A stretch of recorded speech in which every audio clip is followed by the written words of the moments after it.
faith is a message. He said advertising creates the wants or desires that people never even had formerly.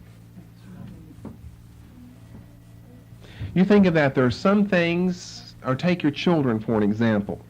There are some things that your children ended up with that they never would have even known existed if they wouldn't have seen television or seen a friend out there in the world who has seen television. They didn't even have that desire. It wasn't even a want or a wish, and it certainly wasn't a need. Advertising creates a need by presenting this and the wish and the desire, by presenting this as some neat new item, and everyone who is in style has this type of item, and before you know it, you're right there at the checkout counter yourself buying a half a dozen for you and your family. You didn't even have the desire. You didn't even know it existed until you heard about it in advertising. And he goes on to say, of course, that is a form of thievery. You're stealing from people. You're stealing to create the desire because you know your company manufactures a certain item and you're going to line your own pockets in. You've created a wish in someone's mind that didn't exist previously. They have to come to you to get the object, and you line your pockets with their money. And he said that's wrong. Advertising in all forms out there, almost 100% is wrong. The United States Postal Service has a whole department just geared to tracking down bogus companies and bogus products there. They have a whole department geared toward that. False advertising. There are laws in this country against false advertising. You cannot claim something to be true when it's really not. And so there are very few people who break that law. But they get so close to it by insinuating, by implying, by making it appear such and such. They don't come right out and claim that this will do whatever, but just in the appearance, just in the way that it's presented, deception is gotten across. I think this is particularly true with regard to the health products. No ugly people, no homely people, no miserable, dogly-looking people ever model health care products. Something for the face, the fingernails, the hair, the skin. There are always these stunningly attractive people. And what's the subtle innuendo there? The subtle implication is, if you buy my product, you'll look like this person. Now, if that's not the subtle implication, then why don't they give us a real-life figure to model it then? They know that beauty, sex, sells. That, to me, would be very wrong according to the Scriptures. Let me just show you. I just ripped these out of magazines just as I looked through them. I mean, I didn't even have to do a study of this. And I've got whole files of them at home that I will show you later. But what I'm wanting you to see this morning, what we want to develop even more later on, is an attitude toward this. You're going to be surprised how deep we're going to go with this in economy and things later. Well, it goes back to some of the studies we've already done recently on Wednesday nights, that people are so brainwashed, they're so deceived, they're so secularized, they're so insensitive anymore, because we're so used to seeing just a common presentation of things that we're not sensitive to that anymore. It doesn't offend our morals anymore. We don't even think about it. We are so accustomed to the colors and the presentation that we don't even think about it anymore. And it's going to take a message like this and further studies to awaken your mind to this so that you're repulsed by this. So you don't base any of your buying on impulse. You don't base your buying on advertisements, because they're almost all geared toward deception. That if you have a need, you figure out in your own mind what your need is, and you go and find something that'll satisfy your need, instead of looking in magazines and on television to find these things advertised. Now here I guess we could call it a health care product. It's not food or ointment or something, but an exercise machine. And look who is demonstrating our exercise machine for us. Now this is nothing new. I mean, I'm not giving any revelations this morning on this. You can just go through any magazine and just clip out hundreds of things if you look often enough. And here's who's selling our exercise machine. Now, usually the people that need exercise machines don't look like this. They are big, huge people that need to get on these things. Now, that would be better, but of course that wouldn't sell, because that person would look at that and think, gross. I'm not going to get on one of the things. It didn't do her any good, you know. But when you look at her, you know that it did her some good. And so you get on there. Now, look at that. You could have shown us this without that scanty costume on. The advertising maxim is sex sells. Very simple. Sex sells. In America, sex sells. And you can just look at the picture and you know what I'm talking about. And that will sell. People will see that and look at this woman. And what's it entitled here? Fit for Life. America's most popular and complete home gym. Over 50 professional exercises to shape and slim and strengthen and build weight or aerobically condition your entire body. And clip this coupon out and mail it and we'll give you a free brochure. You got your free brochure right here. And they come close to selling you just on something like this. And of course it's found everywhere. Why is it then Christians just look at these things and they're totally immune to it anymore today? Just totally immune. I would think that the apostles or the prophets of old would look at something like that and have been shocked by it. Have been shocked by it. It is gross as far as they are concerned. Hopefully this woman is another man's wife. The odds are she's probably not. She's many men's wives. Hopefully she's another man's wife. What is she doing displaying her body for the whole world then? That is gross. That is reprehensible. That is sinful as far as God is concerned. And I want you to get this in your mind, so when you see things like that, those aren't jokes. That's not something to joke about or laugh about or to talk about. That is gross. That is Sodom and Gomorrah sin. That is perversion to see that. And here in Christian United States of America, it's just everywhere. And Christians have been so desensitized. They've become so immune to that, it's really no problem. Oh, they'll cry out against, pornography. That is pornography. That is a form of pornography. What in the world are you doing? And if you don't have that, I've seen the same picture with a man, brawny, tanned, athletic-looking man, big biceps and triceps and all types of seps on his body. And men see that and think, wow, I bet he attracts women, doesn't he? He's probably a fornicating, cheating, lying fool is what he is. You'd never want that man for a husband. He is a cheating fool. But he sure looks good there. You're a man, you would never want him for your friend. But he looks good in the picture in the way that he's presented there. And of course in real life, if you got up really close to this woman, I bet you could find some imperfections on her body. But they'll never show it a picture like this. Everything's airbrushed. Everything is carefully done with makeup. That's not real life. There are a few people that look like this, and like I say, I got a whole file of them. And I'll bring them and show them to you, and then I'll probably have to get rid of them, because my file, I don't want it reeking with pornographic pictures all through it. But I have a lot there, though. They're just filled with pictures like that. And the odds of finding someone looking like that in real life are very slim. That's 1 in a million, someone who has no blemishes on their body, the perfect build, the perfect proportions. That's 1 in a million. Most people don't have that. And so you should give us what is common, what we should expect, the way people really are, and that's not the way people really are. Let's cover another thing as far as that. Well, let me give you one more advertisement there to give you a man. Now, you'll find these everywhere. At least they don't talk about this on television, but you go to the magazines and it's everywhere. Now the message that we get here is that one puff off of a Marlboro will turn you into a Western man. Now, a Western man is a real man. He's a he-man. A cowboy is the only real man left in America today, is a cowboy. And all it takes is smoking Marlboro. What you'll get smoking Marlboro is emphysema and cancer and heart disease is what you'll get. It won't turn you into a cowboy. It'll turn you into a dead coyote is what you'll be. But look at that. Now, he's a handsome man, and he looks rugged, and all men would like to be rugged. It appeals to that masculine spirit in men. And which of us really knows how to ride a horse like a true man should know how to ride a horse? You get up on the thing and fall off of it, But a real unless you were raised on a farm, and maybe you know about horses. I wasn't. So I'd never fit as a cowboy.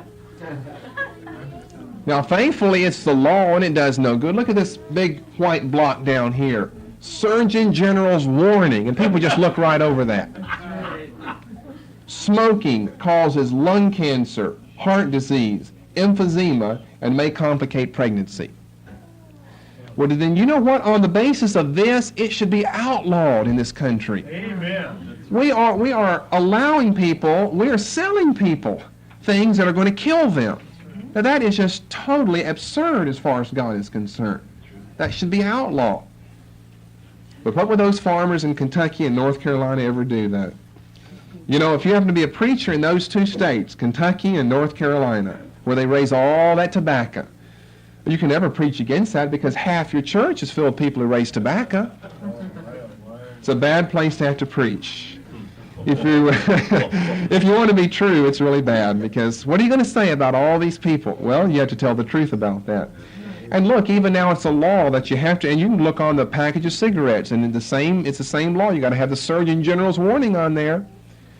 But you know what? You see that often enough, and pretty soon you've got it memorized, and you become insensitive to that. Even Amen. Smokers become insensitive to that.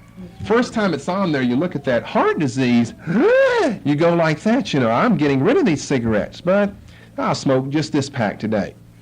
And it tastes good, and so you smoke the pack tomorrow as well. And it's got the same warning on it, and you just forget to look at the warning. You forget of the consequences of smoking cigarettes. Now, according to God's Word, advertising like this should not be allowed. Number one, because the product shouldn't be allowed. You'd have nothing to advertise then. But not arguing against the product for the moment, let's just stay with the advertisement, that's not true. It will not turn you into a real Western cowboy. Just regular, normal, fat, skinny, poor, rich, ugly, handsome men smoke Marlboros. It won't make you into a particular type person, except one who is cancerous and has emphysema and is heart diseased. And if you're a woman, it may complicate pregnancy. Another thing in advertising concerning prices. Now, I think we've covered this earlier. Of all places, when we taught against false ministries, we shouldn't have to cover this whenever we're talking about the ministers of the church. But this is the 0.95 or 0.99 syndrome. You know what I'm going to say there? And I ripped these out of Christian magazines on purpose. Here you can get the original McGuffey's Reader's set, which originally cost $79.95. If you join the club, you get it for $9.95. Well, you know that's an old story. Here you can enjoy the inspired teaching ministry of Kenneth E. Hagin in your own home with 3 new videotapes from the Faith Library collection. And they are $29.95 each.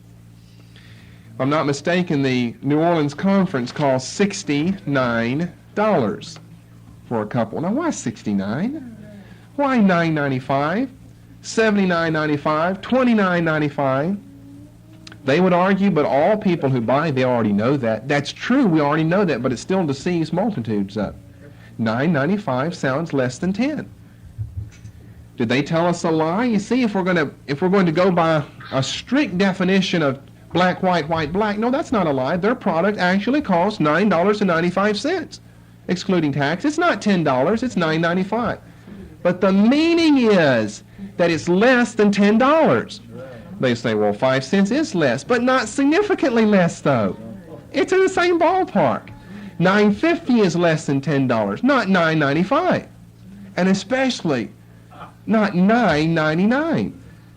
But they know how humans think. They see that, and right away they subtract dollars in their mind. And you have to gear yourself, like I have already, to add dollars in your mind when you see that. When you see something that's $100, just say it's $105. Then you're safe. If it's $99, it's $105. It's not $99. Now, $99, I will admit, sounds less than $105. But really it's not. They're all in the same ballpark. $99 is the same as $105. And I think I've shared with you before, you have to gear yourself to already jump up to the nearest dollar, and then throw some tax on there. About the only people that help us are the gas stations, and they throw our tax on there for us. But it's still a 9 there, though. You got your tax included, but there's a .9 right on there. Now, why do Christian ministers do this? Answer me that question. Why would you, in your right mind, sell a videotape for $29.95? But you are practicing the same methods of the world, and you're practicing deceit on people. That may sound old to you, but I would never get tired of saying that, because I hate that so much. That is so wrong. I can't even emphasize what a sin that is for Christian ministers to advertise things as $9.95, $19.99, $25.98. That's just incredible. Now, what the advertisers are telling us today is that people are tired of that 1 cent giveaway. This is really true. I just read a recent study on this, that they don't want things $9.99 anymore. They're tired of that 1 cent. They want a bigger deduction. And they've even tested this in stores, put identical items or similar items and give a $9.99 and a $9.95. And they attract people to the $9.95. It's really the same price, of course. It's the same price, but they attract people because it sounds less. They think they're getting a big 4 cent reduction on this product that they're buying. And so that's why I think, well, that's why I just showed you. These things are what? 95s, aren't they? $9.95, 95, 95. You'll find more 95s today in advertising than 99s or 98s because people want a bigger reduction. And so the advertisers, the executives that control all of that, they'll fit the people's needs. They'll suit them up if that's what they want and give them 4 cents off. We're still making money. Hand over hand, we're still making money, slipping in the cash register. Let me give you some references from a professional in this area. I'm no professional. But I guess if you've lived out there in the world enough, you ought to be considered a professional now about these things. Here is from an associate professor of philosophy at a university. She's talking about the problem of lying and lies. And she cites TV advertising as as it's phrased here, the main villain. TV advertising as the main villain. Then an executive goes on to add, and I like this statement, it's one to memorize, we're conceived, born, and deceived. It's a 1, 2, 3 step process. We're conceived, born, and deceived. By the time someone reaches age 10, he's pretty cynical. And it's too bad that we have to be that way, but we are. And it's interesting, this was another reference. This is from, someone who formerly was in the White House, Jody Powell. He said there's a growing degree of cynicism. He uses the same term as the advertising executive. A growing degree of cynicism and sophistication in our society. A sense that all things are relative and that nothing is absolutely right or wrong. Well, I like what I read earlier, that children, by the time they reach age 10, are pretty cynical. You know what that means is they're distrustful. They just don't trust things. They know they're being lied to on television. And we should have been raised in an environment where when we hear a lie, we are shocked that someone would stoop so low to tell a lie. And now, what do we all know? I mean, it's even true out there in the world. We're not the only ones that recognize this. We may be the only ones that do anything about it, but everyone out there in the world knows the media lies, the politicians lie, television lies, the magazines lie, the newspapers lie, mass media lies, Hollywood lies. And because we're being lied to all the time, children grow up pretty cynical. Lying becomes a way of life. There's no absolutes of right and wrong. Jody Powell said, now we've reached such a stage of sophistication where we can justify everything according to some, ulterior motive that we have, so that nothing anymore is black or white. Nothing is right or wrong. And I find how true that is in the few contacts I have with children, lost children out there in the world, how cynical they are, how distrustful they are. They can spot someone trying to rip them off a mile away. Your little 8-year-old children know a rip-off a mile away. Why, they're ripped off all the time, and they're already geared toward that. They're professionals in that already. And what a tragedy in American culture to see that happen, that children by the age of 10 are already cynical. We're conceived, we're born, and we're deceived. You're conceived, you're born, and as soon as you come out of your mother's womb, you're propped up in front of television where you're deceived and lied to all the day long. And that should be something that we shouldn't have. So let's bring it home this morning as far as the Christian is concerned then. What about the Christian in advertising and business? I admit that I haven't done a fair job of it this morning because there is so much more to say. But by unfair, I mean only that I haven't given enough. What I have given is totally true, though. I haven't given enough. We'll have to give more later. Because you'll have to think about these things. I hope after this morning you'll be more aware of advertising. No, it does not fit under our third point, that certain peculiar and dramatic forms of speaking and writing are exempt. Well, it's just advertising. There's nothing really wrong with that, and the customers already know that it's shady strategy being employed, and if they're gullible enough to buy it, well, then that's money in our pocket. Well, that's the wrong way to look at it. You go down the street and you see all those signs stuck out there advertising this and that, and you go to the grocery store and they always have a sale going on. Something is always, on sale. Go to a clothes store, there's always a sale there. It's deceptive. So what would a Christian's response be? What would his practice be even further as far as advertising and business are concerned? Well, let's look at a few points here that I want to conclude with this morning. Number one, you, and I'm speaking to you as a Christian, you don't necessarily have to operate on the world's principles. You don't necessarily have to operate according to the world's ways and methods. So you might ask, well, how would anyone ever know about my product? Well, I could say, or my service, I could say, in the first place, you can trust the Lord to bring you business.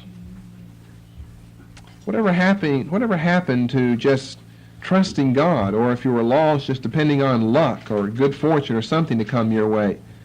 Well, people want things instantly now. The only way to get it instantly is take out a full page of advertisement in the newspaper or on television and get your customers in. But the Christian, he can trust God, that God will bring him the right customers and maybe keep the wrong ones away. Now, stores don't do that. They want everyone to come in. And maybe you say, well, that's getting kind of spiritual now, to trust God. Well, maybe more practically speaking, what happened to the old-fashioned way of a good product speaking for itself? Before the days of advertising, which was before the days of mass media, which was before the days of advertising, it's a vicious circle, a good product spoke for itself. I'm in 100% agreement with those few people that I have heard who want the old-fashioned ways to be restored. They won't, so don't cry about it. They won't in the world, that is. They can in your life. The old-fashioned ways of a good product speaking for itself. By that I mean a good product spreads by word of mouth of satisfied customers.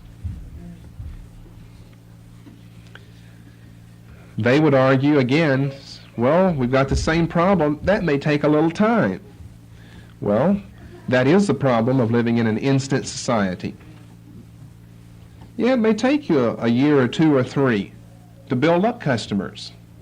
But maybe that's going to be better in the long run than taking out an advertisement in the paper and just saying, everybody come on down, and bring everyone in, and you don't know what's going to come of that, and they don't know, and maybe you're not ready to have all of those customers. We just don't even know the things that God could be thinking about all of that. Whatever happened to the old-fashioned way of letting a product speak for itself? Amen.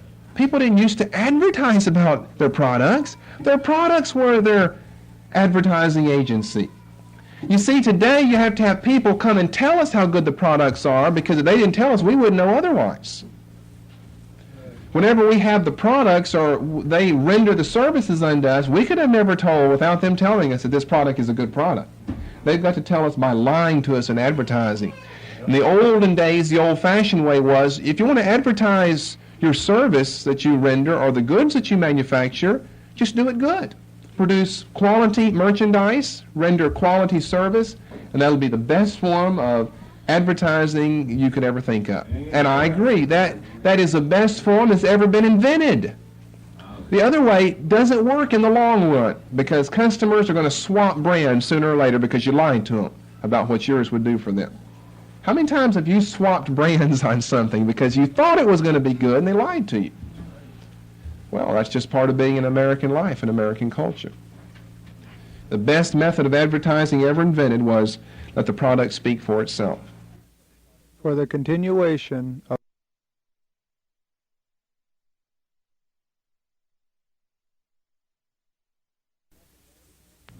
The best method of advertising ever invented was let the product speak for itself.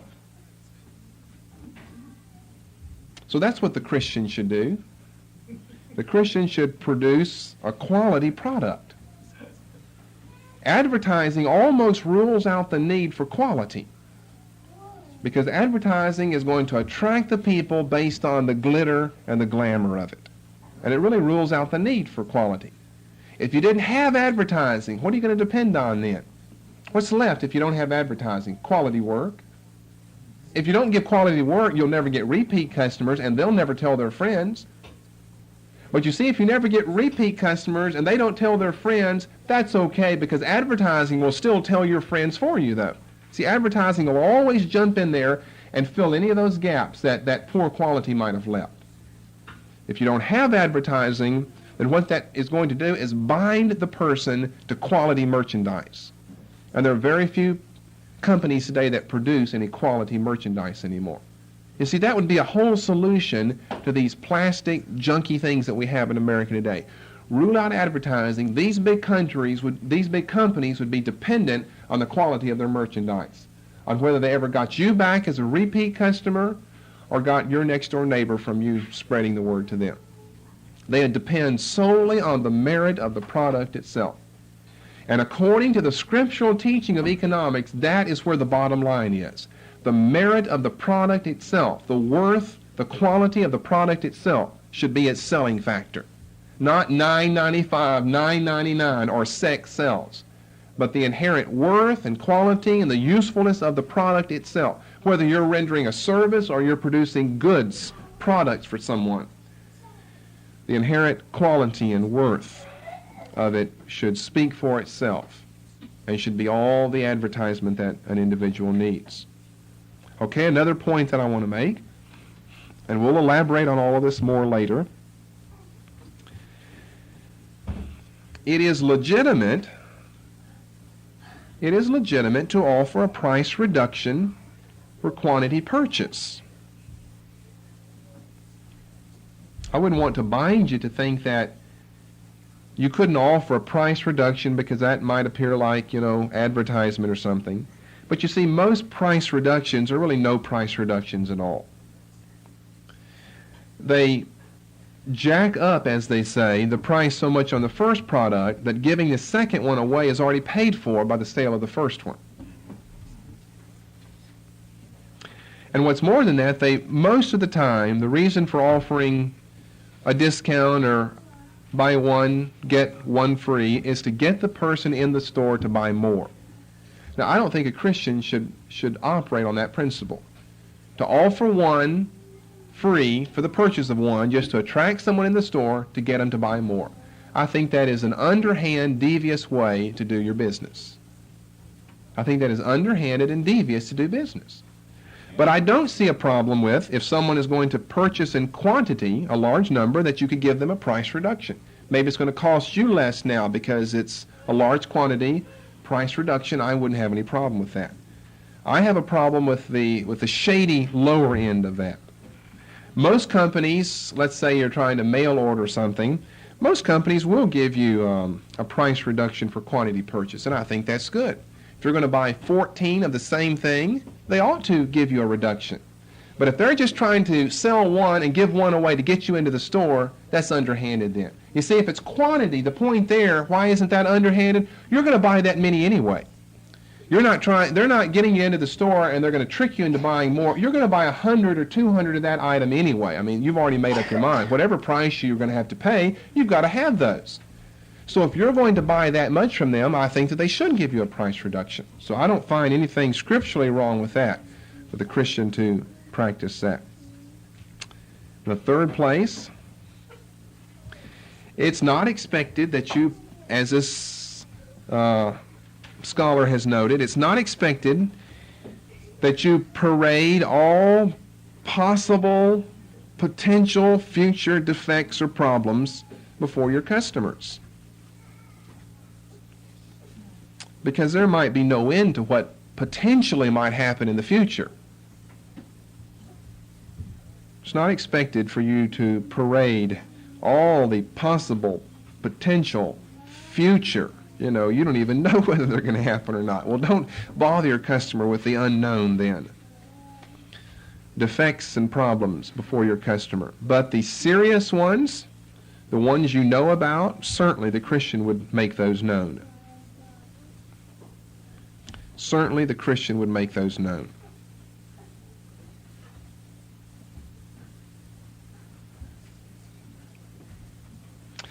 You see, that's not telling part of the truth, but concealing another part, because you don't even know what the future might hold for this product or something. You don't even know what it might hold.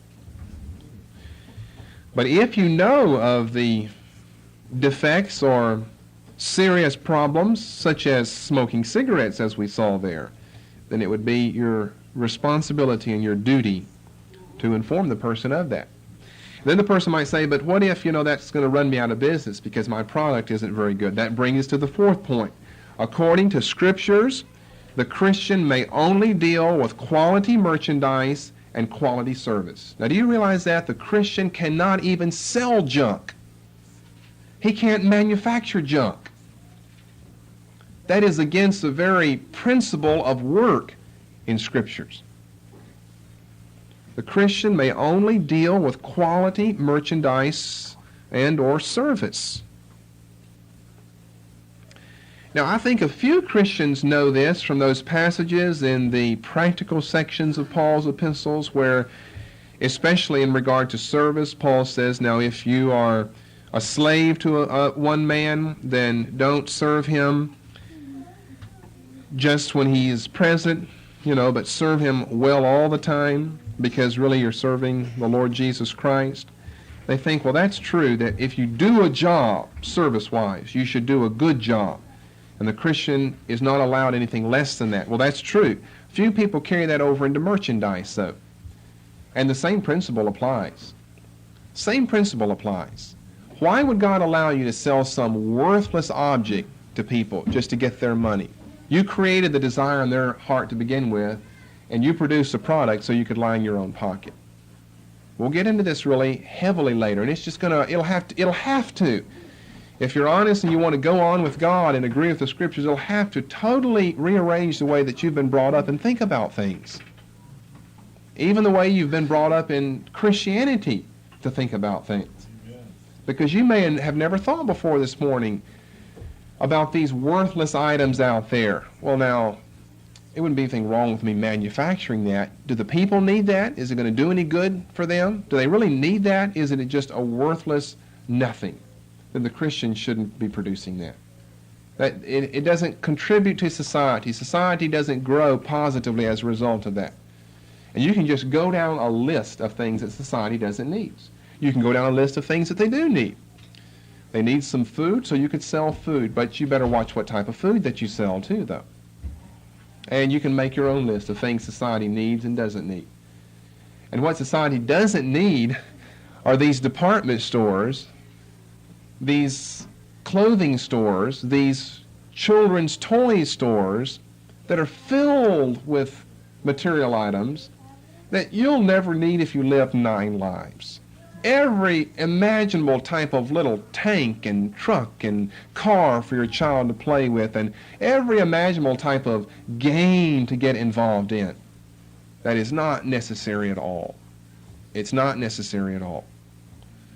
And so for the Christian in advertising or business, I think the bottom line is that Scriptures require that he only deal with quality merchandise and service.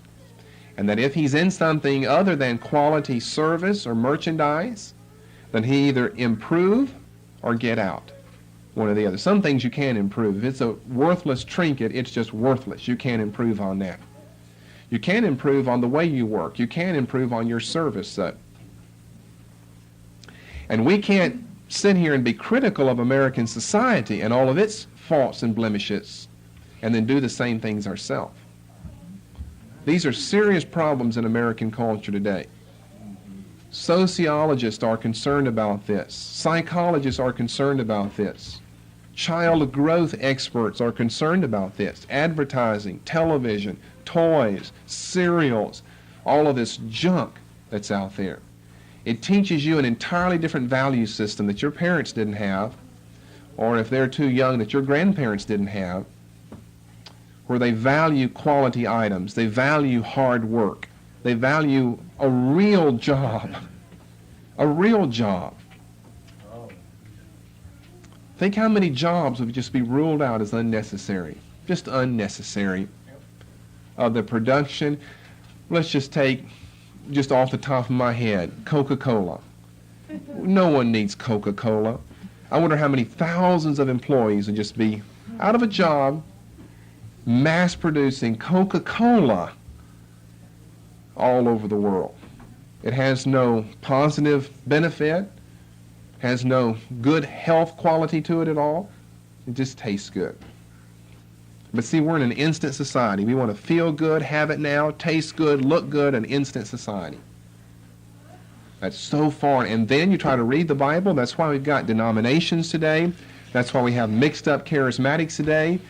For the life of you, you can't even get into God's Word and really understand the deep precepts and principles of His Word because you've been so brainwashed by secularization and materialism already.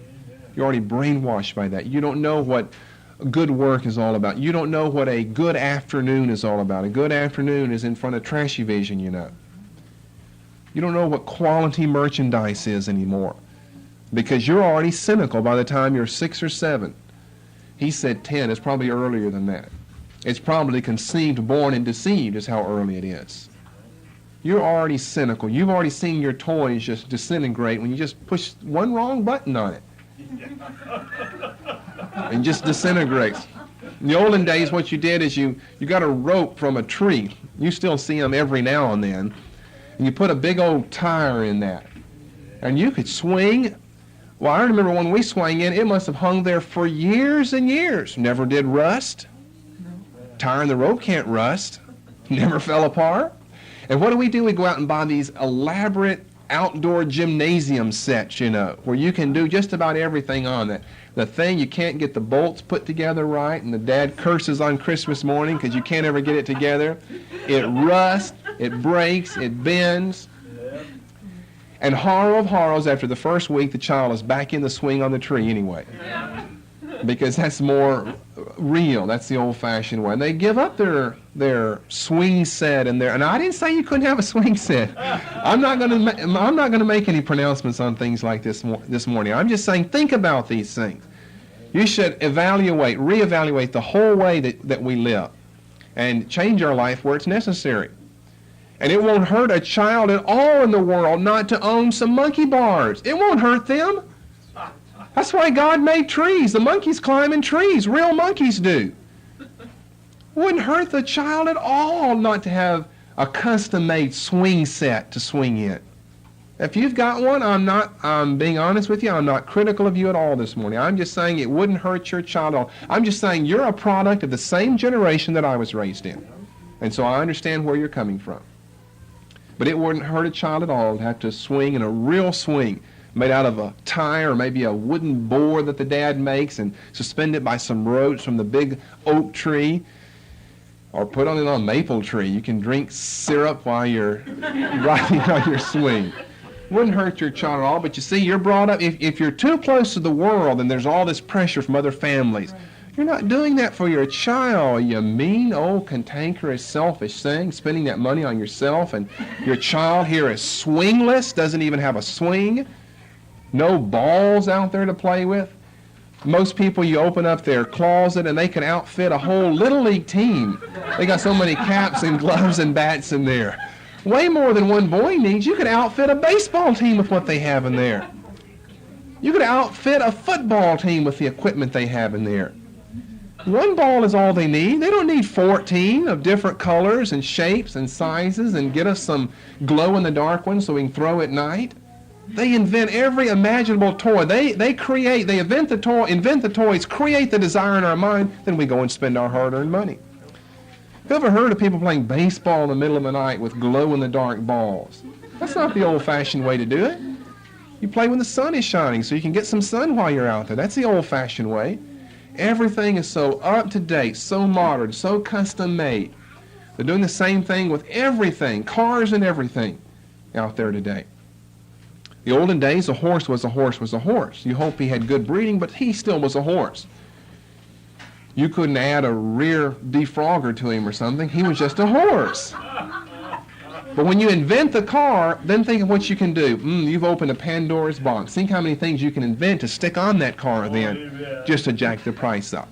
All of which are unnecessary. All of which are unnecessary. You had to move your own mirrors. You couldn't call into the computer control room to move your mirrors for you.